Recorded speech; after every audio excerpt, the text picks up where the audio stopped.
কেবলমাত্র একজন হঠাৎ করে আকাশ থেকে নেমে এসে সবকিছু দখল করে ফেলেছে এবং তারপর আওয়ামী লীগকে নাই করে দিয়েছে তা না। জনগণের সম্মতির ভিত্তিতে আওয়ামী লীগের এই পরিণতি দাঁড়িয়েছে। হ্যাঁ, আওয়ামী লীগের মধ্যে আসতে পারত যদি তার সেই অ্যাটিটিউডের জায়গা থাকতো, যদি সে নিজেকে মানে অনুশোচনায় এসে জনগণের কাছে ক্ষমা চেয়ে নিজের পরিবর্তনের ইঙ্গিত দিত। সেইখানে তো কোনো বাস্তবতা নাই। সেটা যখন সে দেবে তখন ভাববে। এই মুহূর্তে তার কাজ হচ্ছে অভ্যুত্থানকে বানচাল করা। সেক্ষেত্রে তার কার্যক্রমের উপর একটা নিষেধাজ্ঞা এসছে ফ্রম পয়েন্ট অফ ভিউ যে আপনি একটা ডিস্টেবিলাইজ করার চেষ্টা করছেন এবং সেইটা বিদেশে থেকে বিদেশের সহায়তা নিয়ে। ফলে দিস ইজ ভেরি খুবই স্পষ্ট একটা, এখানে লুকোছাপার কিছু নাই। যে প্রশ্নটা আছে, আওয়ামী লীগ ব্যান করা হয়নি, আওয়ামী লীগ আসলেই কার্যক্রমের উপরে সাময়িক নিষেধাজ্ঞা এসছে এবং সেইটা তার আওয়ামী লীগের দায় কতটুকু গণহত্যায় সেটা বিচারের বিষয় হওয়া দরকার। পয়েন্ট যেটা হচ্ছে যে আমরা ঐকমত্য হতে পারবো কিনা।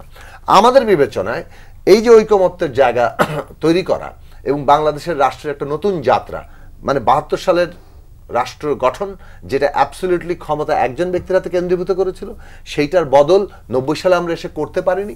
আমরা আজকে এই আমাদের তরুণরা আরও প্রসারিত করেছে চিন্তাকে এবং সব মিলে আমরা সকলে মিলে রাজনৈতিক সংগ্রামের মধ্যে আগে এটা উঠেছে এসছে, নতুন বন্দোবস্ত, নতুন এই সংস্কার করতে হবে, রাষ্ট্র ব্যবস্থা গণতান্ত্রিক করতে হবে। সেটা তরুণরাও এই একই স্লোগান তুলে নিয়েছেন, হয়তো তাদের প্রত্যাশাকে আরো বাড়ানোর জায়গায় গিয়েছেন। সেই জায়গাটা যে শুরু হচ্ছে, এটা মোটেই এটাকে অন্য কোনো কিছুর সাথে তুলনা করা যায় না। বাংলাদেশের কোনো রাজনৈতিক সংগ্রামের সাথে এই যে এখন যা হচ্ছে রাষ্ট্রের পুনর্গঠন, এর কোনো তুলনাই হতে পারে না। ৯০ সালে আমিও কর্মী ছিলাম, ৯০ সাল এর ধারে কাছে পর্যন্ত যেতে পারেনি চিন্তার দিক থেকে, কর্মসূচি এবং লক্ষ্যগত দিক থেকে।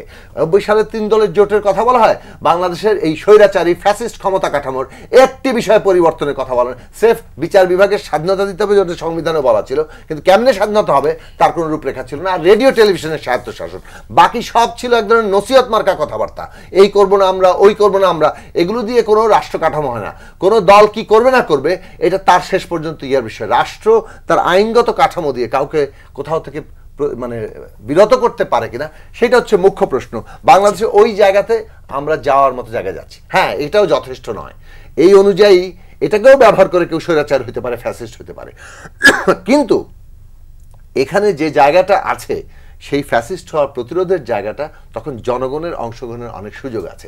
সেই সুযোগের জায়গাগুলো দিয়েই এগোতে হবে। ফুল প্রুফ সিস্টেম বলে কোনো কিছু নাই। ফলে আমরা যে জায়গায় যাচ্ছি সেটা একদিকে যেমন কাঠামোগত বিন্যাস, নতুন বিন্যাস, অন্যদিকে তার পেছনে জনগণের শক্তি, এই দুই মিলেই কিন্তু এটাকে সুরক্ষা নিতে হবে। তৃতীয়ত, যে কেউ স্বৈরাচারী হলে তার পরিণতি কি হয়, আওয়ামী লীগের পরিণতি দেখে প্রত্যেকেই তার নিজের ভবিষ্যৎটাকেও দেখতে পাবে। সুতরাং বাংলাদেশের কমপ্লিটলি একটা নতুন যাত্রা শুরু হচ্ছে। এই যাত্রায় প্রফেসর ইউনূস সরকারের, তার উপদেষ্টাদের সবার পারফরমেন্স নিয়ে আমরা মোটেই যে খুশি হব তা না।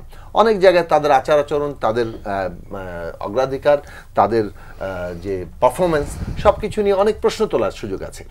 মানে বাংলাদেশের মানুষের দৈনন্দিন জীবনযাপনের সংকট, অর্থনৈতিক পরিস্থিতি, মানুষের নিরাপত্তার প্রশ্ন বিশেষভাবে।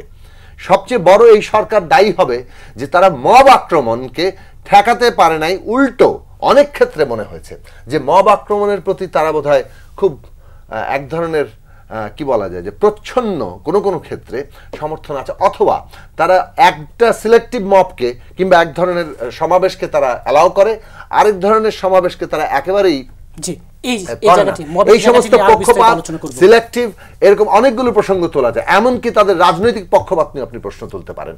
এই সমস্ত পক্ষপাতের জায়গাগুলো যেটা অন্তর্বর্তী সরকারের কাছে কাম্য ছিল না, সেটা তাদের মধ্যে আসছে।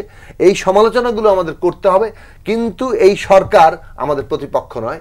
এই সরকারের অধীনে একটা সুষ্ঠু নির্বাচন আদায় করে একটা গণতান্ত্রিক উত্তরণ সম্পন্ন করা, এটা যেমন সরকারের দায়িত্ব, বাকিদেরও কম দায়িত্ব বলে আমরা মনে করি না। আমরা মনে করি প্রত্যেকের অংশগ্রহণের মধ্যে দিয়ে এই কাজটা শেষ করতে হবে। এর মধ্যে কোনো বাধার জায়গা নাই।